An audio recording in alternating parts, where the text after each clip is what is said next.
people, we are very few, and the stupid people, they are the majority.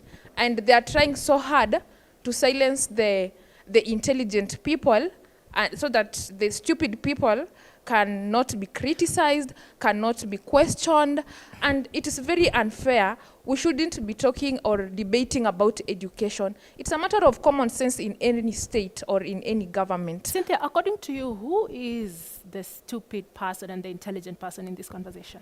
In this case, the intelligent person is with the people that are fighting so hard for the government to stop cutting funds for education. While them who are setting funds, or the ghost funds that we are not seeing them working, they are the stupid people. Because when you cut funds for education, you're trying to silence the intelligent people with the students, while giving priority to the stupid people, so that they don't get to have people who will criticize them in future, who will question them. That is it. Thank you, Cynthia. And not to put Mavis on the spotlight, but I would like her to respond to your sentiments. Mavis, Okay. Cynthia over there says, kutenga, setting aside, and making that money work for the people are two different things. What do you have to say about that? That is great remarks from my colleague Cynthia, but we all need to understand that this whole thing starts from a process. You cannot wake up early in the morning and decide, aya, sasa kwanzia leo napeana 21 billion iende kwa shule. It's a process. It starts at the allocation of the budget. Inaanzia hapo. On the stupid people and the intelligent people, I will not assume that we, the people of Kenya, elected people who are stupid. I would like to say that it's intelligence and stupidity, it's relative, and also it comes back to smart people don't usually say they are smart, they are pointed out. Okay. And I can see you're stretching for the microphone. She just mentioned that you cannot wake up one day and talk about this funds is going to do this thing. But the government woke up one day and said they are going to award our national team this money. Where did that money suddenly come from? Hey, guys, we are going to have this debate later. Mavis, allow me to go to Crispin over there. Allow me to finish this one by Okay. saying, in the allocation of budget and everything, it is not only education, but there are people who their focus is on talent. For example, the sports. We cannot ignore the fact that some people entirely depend on their talent to create a livelihood, and we also cannot ignore. Actually, I would want to appreciate the president for the work that he's doing.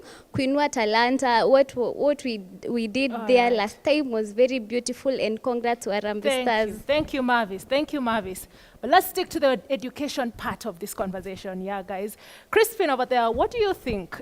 Is the government placing education as a priority to them? Okay, thank you very much, first of all, for this opportunity. It's a strong no. Education is not a priority in this country. And this is really, really evident with the happenings on the ground. Because students are on the streets, you know. Lecturers are striking. Currently, where I'm a student and where I'm studying, the lecturers have not released the results because they've not been paid. Whose role is this? You know, we cannot say that the government allocated it. We don't want to, you know, focus on the headlines. The government allocated. We want to focus on the outcome, because that is what is most important at the end of the day. Right. Yeah, so the government, its mandate and responsibility to ensure that it does not only allocate this money. Is it HELB? Is it the one that is supposed to improve the infrastructure and, you know, all the capitation to the schools? It's supposed to ensure that, you know, we allocated this one to this sector. Has it been used the way it was supposed to be used? Right. Because it's evident. It's really corrupt. The system is corrupt. Thank you. Thank you, Crispin, for your sentiments. Kagina, I think we should hear from your panelists as well. Wanasemaje juu ya story? Is the government really placing education as a priority? You know, John Dewey said that education is not preparation for life. It is life in itself. And so it would be important to hear what my panelists have to say on whether the government has prioritized the education. And on my side of the panel, I am joined by people from the Council of Governors, not the one we talk about, but one from the University of Nairobi. Introducing them from the very left, we have the monk, who is Patrick Owo.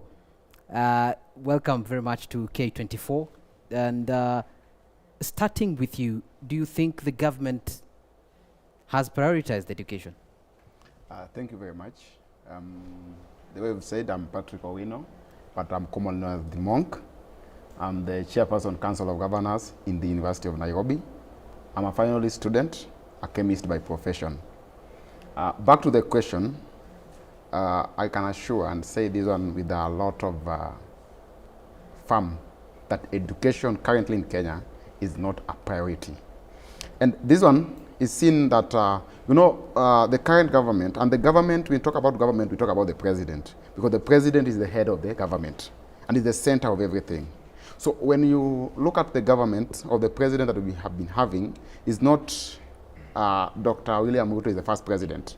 We had Kenyatta, which I'll not talk about. But when Moi came to power, 1 year later, that is 1979, there was introduction of free milk, which encouraged pupils to go to school, and the majority enrollment was seen. And you realize that this allocation was done because if you look about the history, you will get that on 1979 there was allocation of around 169 million that was going for that milk. Until in 1998, when there's a politics of multipartyism, where now the allocation reduced up to 20 million, if you look on the history. So when Moi went, Kibaki came. Kibaki never introduced milk, but Kibaki introduced what we call free basic education in 2003, a year after. Then this one encouraged. You remember in 2010, when Kibaki gave an order that all the chiefs in the area should ensure that students or people go to school. If you get somebody in your village is not going to school, you become accountable for it. And that encouraged students, encouraged people to go to school.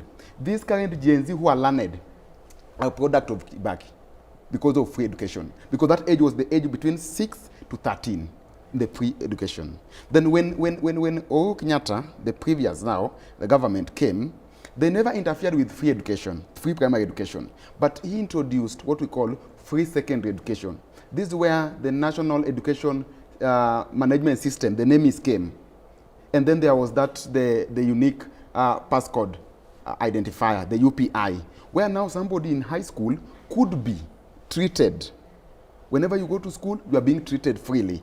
You go to the hospital, those who have mental problems, those who have health issues, who are now going to school because they know by the end of the day, if I become sick in school, I can get treatment. And this encouraged people. And also introduced what we call free secondary education, where now the students were only paying for lunch programs. I remember in day schools, you were only paying around 9,900 for those who in day schools. And those who are boarding, they also facilitate even for the SAP and other things, but it was not large amount of money. And this was paid termly and encouraged more this Kenyan to go to school. Remember now, when now the current government came to power, it scrapped everything. Now you listen that there will be no free secondary education. Recently I saw people clapping that the government has reduced fee. I'm doing chemistry. By default, I'm a senior comrade because I joined school in 2020. That's when I joined first year. My course, which is Bachelor of Science in Chemistry, you pay what we call 26,000 at that moment. This amount was hiked to an abnormal amount, then reduced slightly. What was the abnormal amount? The abnormal amount was around 245,000. If you look at the COOPS document, it was 245. So, and to make it worse, you get some units that we used to do in first year, like communication skills, like HIV, like element of economics, was scrapped off. But now the fee has been increased. And then because we have a very so-called intelligent government, okay, they are so intelligent, I will say that, because they know how to play the mind of individuals. Now they try to reduce it lower so that you start applauding them that you have reduced. So my stand, I'm saying, Kenya does not prioritize education. What they are doing is they are prioritizing things that are not so essential. I may contradict some of the people have listening, talking about giving Harambee Stars money or not. That is not a problem, because that is talent. That doesn't have problem. But the problem is, hii pesa mnapeana huko, si huku kwa education pia mpeane. And that's what they are not doing. They're just playing around. And even recently you saw, because I'm from University of Nairobi, you saw us on the street. We went even to your house because accommodation fee was reduced from 6,000 to 42,000. And the reason behind this is because the university cannot sustain themselves. There's no money. So they're trying to now to oppress students, so that students may pay 42,000 staying in a hostel because the university doesn't have money. All right. Allow me to refer to the document that you've touched on, which is the revision of fees for public universities. And indeed, the course that you're doing, Bachelors of Science in Chemistry, falls under Cluster 10. And the new fees now per semester from the 245, as you mentioned, will now range from a minimum of 10,659 to a maximum of 42,636. Okay, still stretching to about double of what you were paying initially. But now allow me to introduce my second panelist. Should I ask this? Before, who is this one that's going to receive this minimum? Because that's the problem. Who is receiving this minimum of 10? Because you'll say that minimum and nobody will be paying that 10,000. All right. Yeah. We'll be coming back to that. And now to my second panelist here in this conversation tonight, who is also a vice governor, Kikuyu campus, the University of Nairobi, I believe. Start with your name. Introduce yourself. Thank you very much. My name is Mary Mweni, Deputy Governor, not Vice Governor. It is the Deputy Governor? Yeah, Kikuyu campus. Education. Yeah, I'm doing education in English and literature. All right, welcome. And when we talk about prioritization of education in this country, as one who is studying that path, a teacher to be, do you think the government has prioritized it? A big no. Hakuna priority education in this country. I'm a student mwenye anafanya education, but I have also taught in 2 schools. And the situation there in the ground si mzuri vile. We can say the priority yenye wanasema maybe iko tu kwa karatasi na kwa speech zenye usema. Juu in every speech yenye utasikia umse akiongea, the CS or the president watasema tu education is the priority, zui tunafanya hivi na hivi, but vitu kwa ground, that's not the reality. Vitu kwa ground zinakaaje when you say? When we go back to those schools, no. To be honest, no. I have been in teaching. For example, kuna shule yenye nilikuwa nafunza, yenye in a classroom kulikuwa na 100 students, you know. That's one classroom, one teacher. The resources, those students wanashare vitabu, you know. Na ukisikia huko juu, sijui ametoa how many billions. Ukifuatilia kidogo kidogo washasema kuna ghost schools zenye wanapata billions of money. If this education is a priority, why should you have things like ghost schools zenye wanapata pesa while the real schools back there wanateseka? When we talk of access and equality, you know, utapata schools like in Nairobi wako na template wanatumia and all that, but when you go back to mashinani wanasomea chini ya mti. So which priority is that we are talking about? If there is priority, basi iko tu kwa speech those guys give, and maybe kwa karatazi if those guys do read the speech. Yeah, that's my take.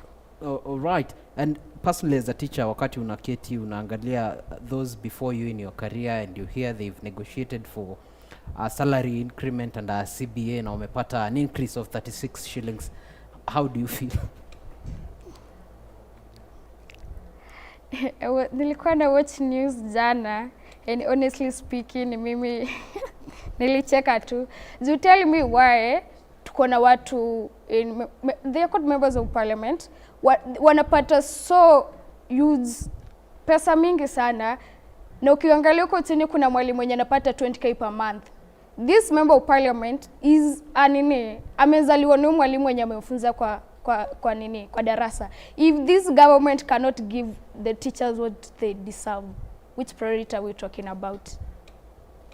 All right, and indeed, those are just opening sentiments from my panelists over here on how or whether the government is actually prioritizing education in this country. And remember to contribute to this conversation through our social media platforms. Kuna at K24 TV, that is kuna at Kameme TV on all social media platforms. Na pia kuna namba ya WhatsApp. Tuambie unafikiria nini? Does this government prioritize education? We are headed for a short commercial break. Usiende mahali.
Makofi ya the world champion baby.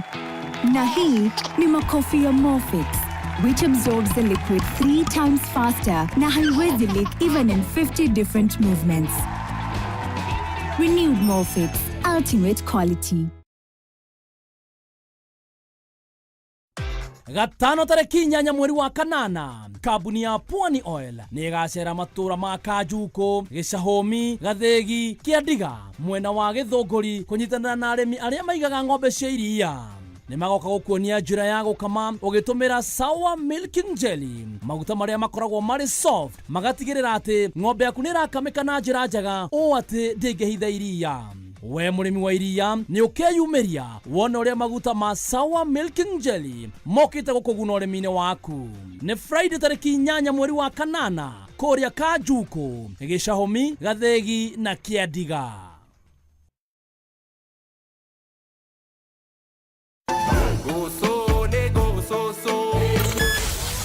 Jumamosi mweri kenda August. Kameme kayo kamwikena Kameme TV tukenyitirira mathaga maitu turakurehera Mataha Festival Kuria Juja Fairlands kilomita 2 umete Juja Town nyebo shito iyo shito wago wito mathaga maitu Samido akoihorere Mataha Majahi Waitha Kawa Jane akoihorere Mataha Majogo John Jage Joyce Wamama akoihorere Mataha Mamiji Karaoke wa Kiarotara DJ Debul mambo itakuwa mzuri kuigera ni 1500 na muri adu atano ne shilingi ngiri 6 hora tikiti waku kuhetokera *672*55# oka turumanire Mataha maitu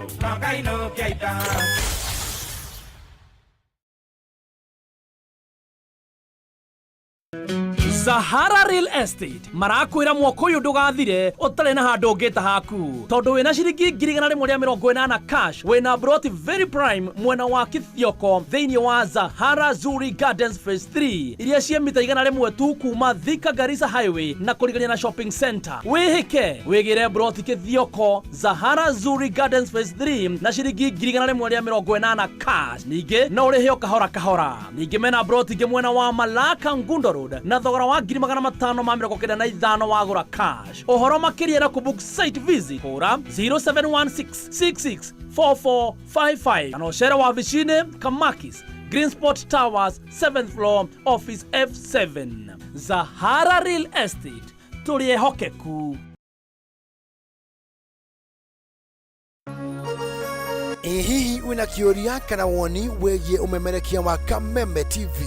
Twandĩkĩre woni waku kũhĩtũkĩra Facebook @Kameme TV Kenya, X @Kameme TV Kenya, na twandĩkĩre email kũhĩtũkĩra info@mediamax.co.ke. Kameme TV, mũthĩgi wa rũrĩrĩ.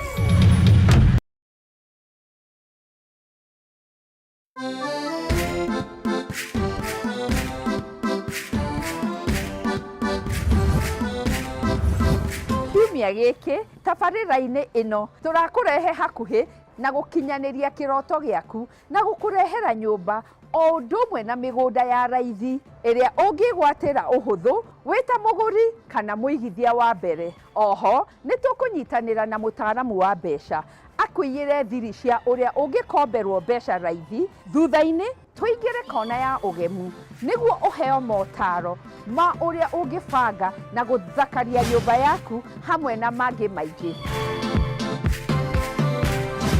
Ĩno ti tabarĩra ta iria ingĩ, nĩ rũgendo rwa gũthoma, kũhĩga na gũkinyanĩria kĩroto gĩaku. Nyitanĩra na ithuĩ kiumia gĩkĩ wona ciehanda thaa 2 cia ũtukũ, na o ta mũtugo o mũndũ nĩ mũrore.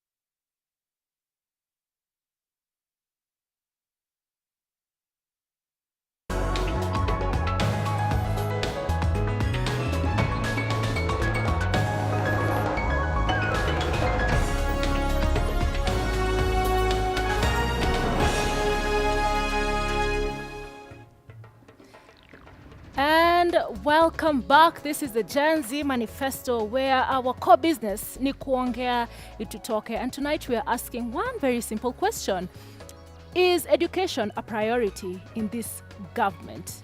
Is education a priority in this government? Remember, we are live on K24 and Kameme TV, and we'd like to hear your feedback. You guys are watching back at home. Tell us what you think.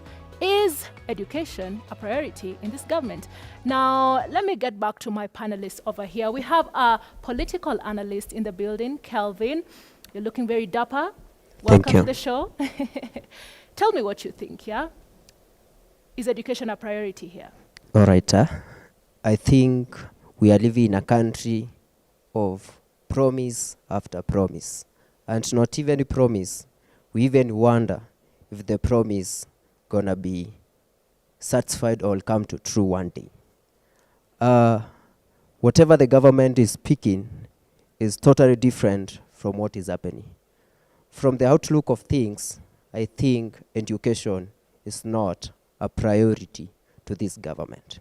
To this government, I think their priority is to carry public money with bags and go dishing, just to lie to our mothers that they are doing empowerment. Otherwise, what they are doing to our mothers, they are just getting what is in their pockets and leaving their children uneducated. From a political analyst point of view, why do you think that is so? Why do you think the government is, quote unquote, lying to the parents and not using that money for a better use, according to you? I think from the Gen Z demonstration that happened last year, and in my heart I always call the national flag. Mm-hmm. This is to represent the youths that lost their lives during that demonstrations. This government has lost confidence in the public, and they know in the next election, in all means, they cannot win. Mm-hmm. And therefore, they are using all means possible to entice the public and to lie to the public. And that's why they have shifted their concern from the capital centers, Nairobi being one of them. Right. And now they are going to Mashinani, where those people, they think they are illiterate and they don't understand. And I'm encouraging our Gen Zs, let's go back to our moms there at home and still give them more knowledge about this education, because they have shifted there, carry only 200. And last week I was on ground. A mom testified that she only received 64 bob in that empowerment they are calling empowerment. Yet, they are carrying millions of money, and on the issue of the money, our moms are being tear-gassed. And come back to what the Minister of Education said. He said that there is no money from his docket, and they cannot finance education anymore. This is the big joke that we see in this government. Because personally, when I joined the University of Nairobi, I paid 26,000 as the school fees by then, doing Bachelor of Arts in Economics and Political Science. But now, it is 54,000. Our moms, even I deferred a class just to be able to get 26,000. What will happen now to the 54,000 that this government is promising? Thank you. Thank you, Kelvin, for your sentiments. Let me get to hear from Moses. Yes, you're a student. Yes. What do you think about, first of all, let's talk about the capitation part of this situation. One time tunasikia government imesema tumedisburse do. But then teachers come out and say, haijatufikia in full amount. What does that communicate to you? I would say that Kenya Kwanza government is an example of how poor leadership can fuel catastrophe in the country. Right. May I have the other mic? Has 3 state departments. Just a minute. Let's use the other mic kindly. All right. Thank you so much. Yes. So I was saying, the Ministry of Education has 3 state departments. The one for basic education, vocational training, and then we have higher education and research. When we allocate 28% of the total budget to the Ministry of Education, that's 701.7 billion. That money is enough to even offer free education in the country. But problem comes now when it comes to implementation of these ideas. When you have a look, I'll start with the higher learning institutions. The government has made several mistakes in this case. Moving from differentiated unit cost to new funding model is a problem. Remember, under new funding model, we have 5 categories. The first 2 categories are meant for students from humble background. The third model, which is number 3, is for the middle income families. Then we have model 4 and 5 for, I'll call them financially stable families for their students now. But now you find a situation, the problem government made. In fact, for me, I say there is enough capitation to these institutions. But the government has introduced several universities in this country, and that's one of the challenges we have. And you know, as young people, majority of us are just focusing on the financial state matters. But there is a problem we are facing even within the syllabus. If we young people, especially who are currently students from these universities, if you are not careful, then we can walk out of these universities upon graduation when thoroughly miseducated. There is no way other parts of the world. Have a look at the syllabus for Japan, China, Germany. In fact, they're incorporating AI and technology in almost everything they're doing. When you have a look at the structure for education in a country like China, you'll realize what nursery students or primary students in China are doing equates to what we university students in this country we are doing at the end of the day. Now, coming back to finance. As Yes. you conclude, Yes. and as you talk about the finance part, kindly give me your recommendations about this matter. Yes, now, when it comes to this finance part, I'll say there is enough fund for the government to fund the university, primary, and even secondary. But now, my recommendation is this. The government should disband new funding model because it has been proven now 3 years. It's not working for us students. And remember, those who are feeling these are we students and our parents. These politicians are not feeling this. So when they say it's working, It's working for them because their students, or their children rather, All are right. studying overseas. Thank you so much. Thank you Yes. so much. You're saying they should listen to the main stakeholders. Yes. Right. Thank you so much. Let me hear from Ashley as you answer our question, tujakuja hapa in a minute. What are your thoughts on this topic today? Okay, thank you. And I'm Ashley Rono, from the Baringo University Student Association. Right. And also, I'm taking a course in education, history, Kiswahili. You said Baringo? Universities and colleges student Right, association. where the madam said, amesema that's making parents lazy and stuff. And she said free education haipatiani quality. Yeah. Let's talk about that. I was going there. Thank I was you. saying is a free basic primary education there. Yeah, it exists. But is it quality? Mhm. Why are parents choosing a way that, okay, I can take my child to a private school and pay the whole fees compared to taking a child in a public school and paying the free one, the one they're saying is free, they're just offering food and everything. Right. And also paying the examination and everything.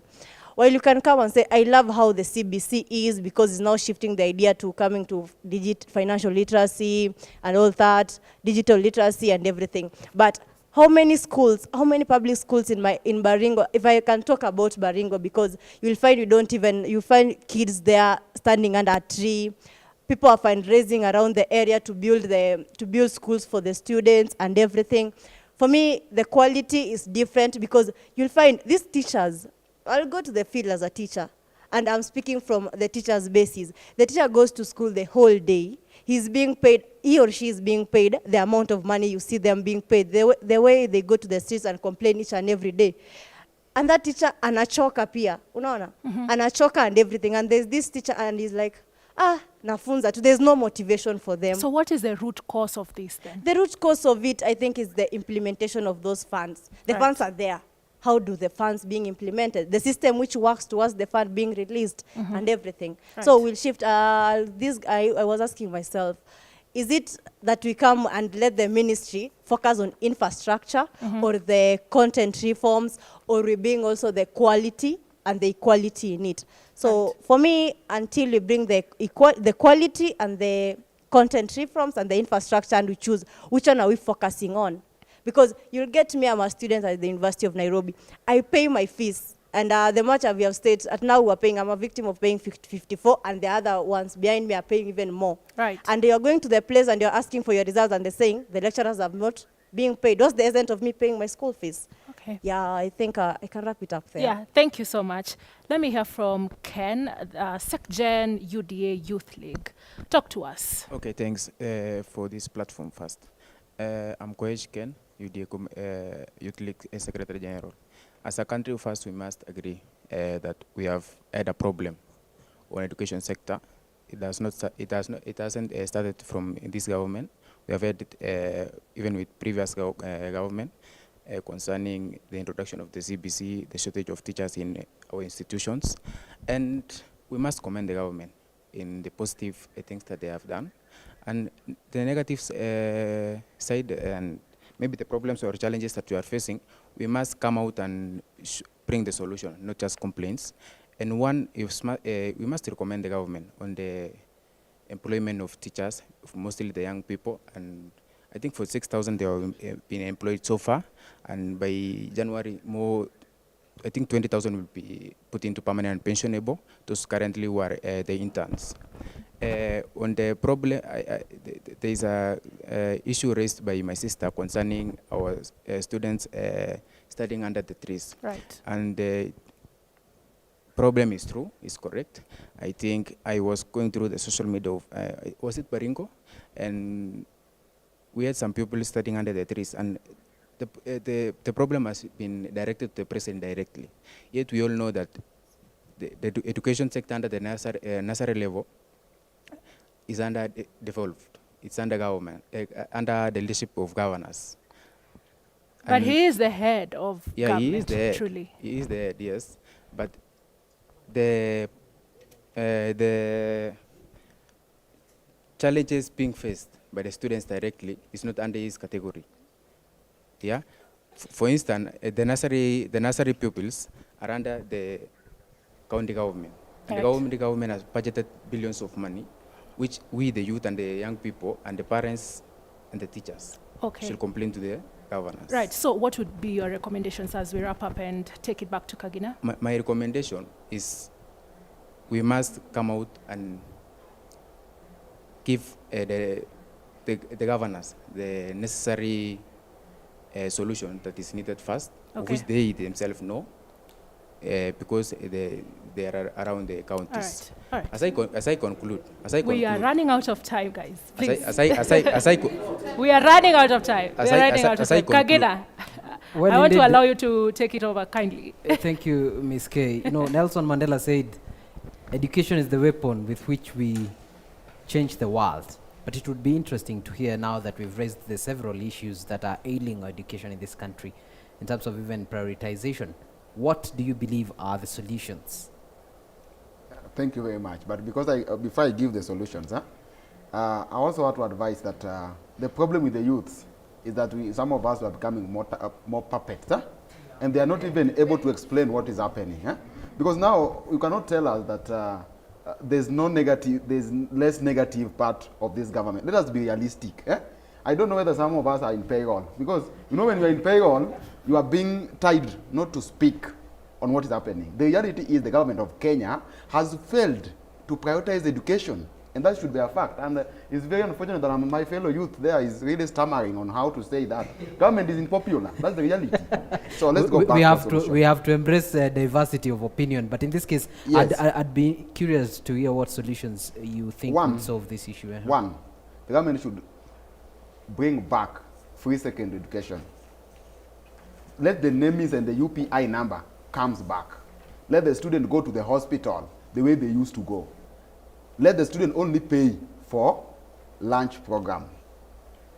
Let the funding model be scrapped off, because the government has tried to implement it and it's not working. That's the reality.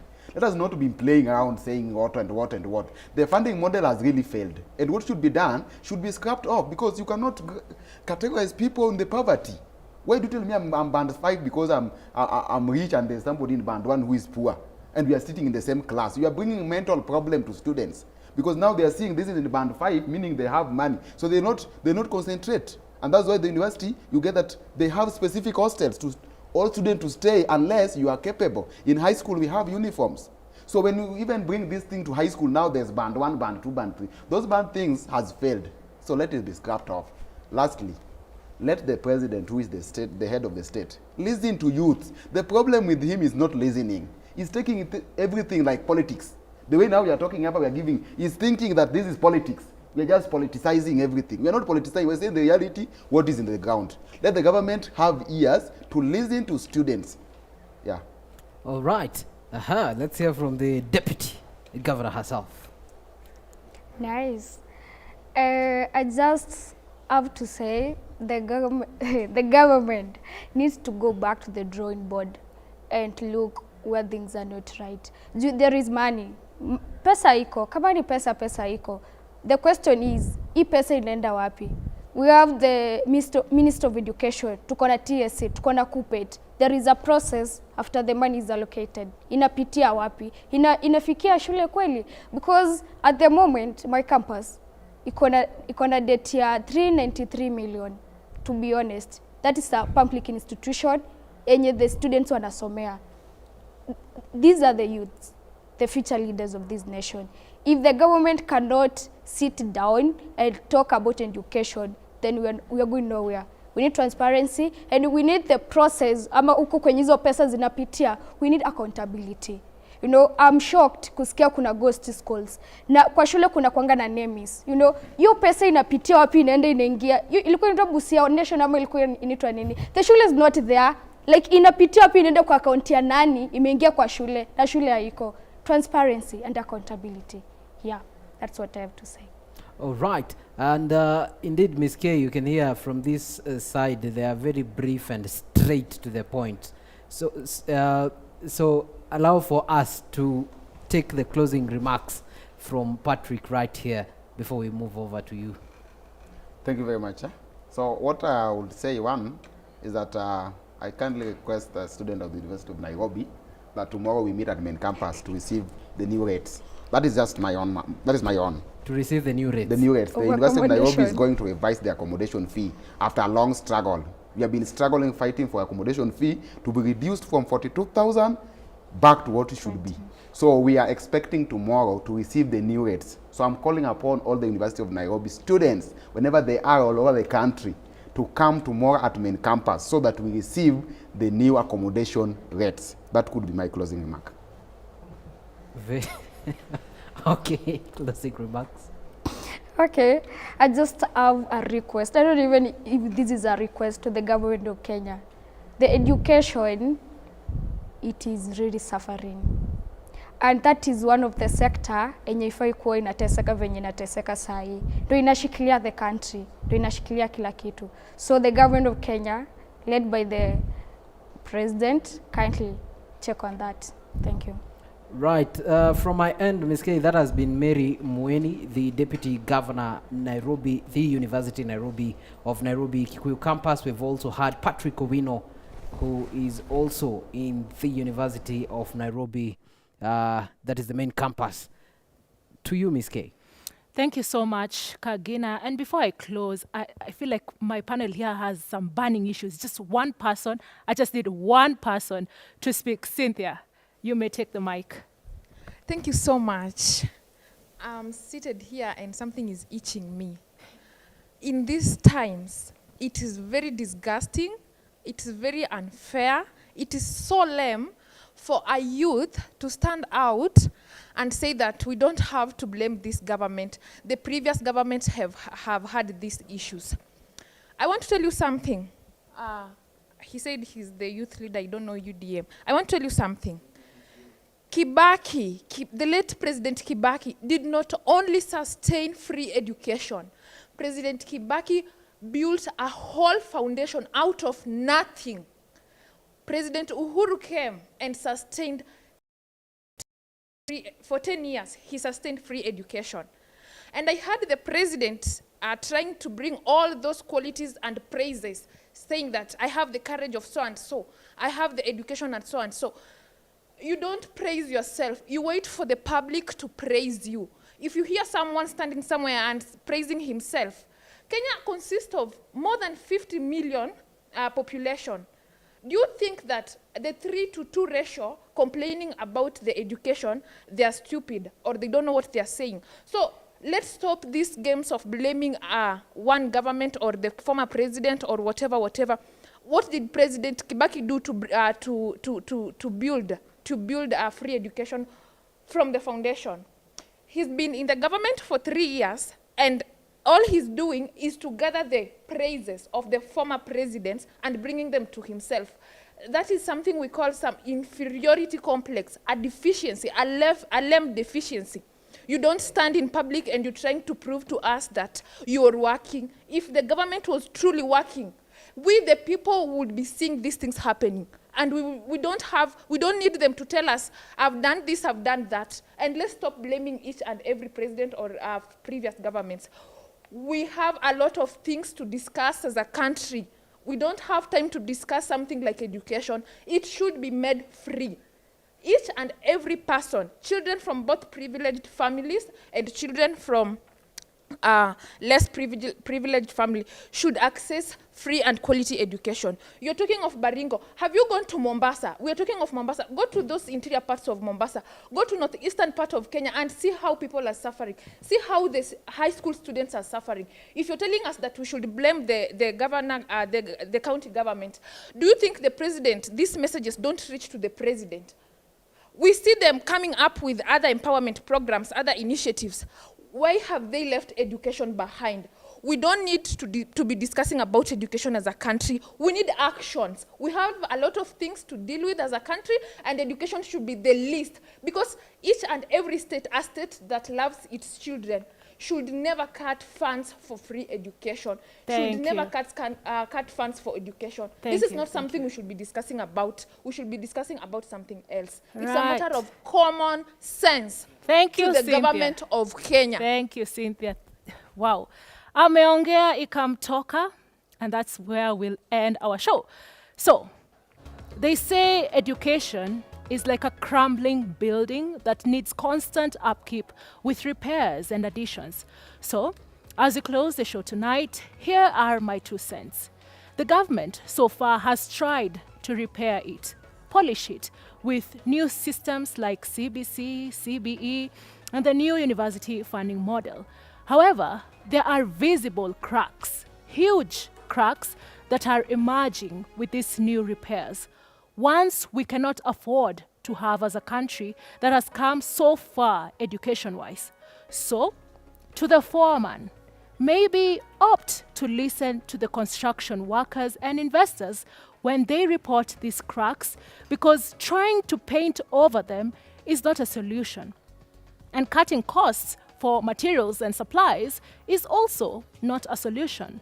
The architecture, the foundation is quite stable. We just need to rethink the makeover a little bit. That's it from us tonight. My name is Miss Kahiro, and this has been the Gen Z Manifesto. See you next Tuesday, same time, same place. Good night.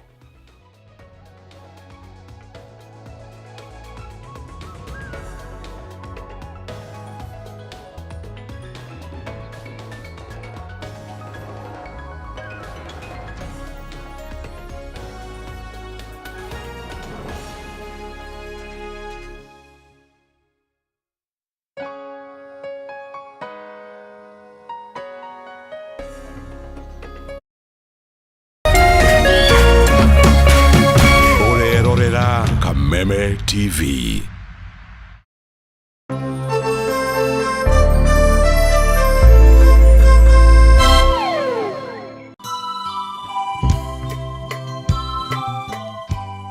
Nĩ mũramenyithio gĩkuũ kĩa mwarimũ John Irũngũ Gĩthua Chege kana Meki wa Gĩtiri sublocation Mũgoiri location Murang'a County, na nĩ mwana wa atigaire Benson Chege na Edith Wanjiru, na nĩ mũthuri wa mũtigaire Ruth Washu, nĩ ithe wa Jane Wambui, mũtigaire Dennis Chege na Judy Wanjiru, na nĩ mũrũ wa nyina na Kamau, Kagwe, Mũrugi, mũtigaire Assumpta, Kafura na mũtigaire Irũngũ, na nĩ maramwe wa Jeffrey, Titus, Moses, Gunya, Njoroge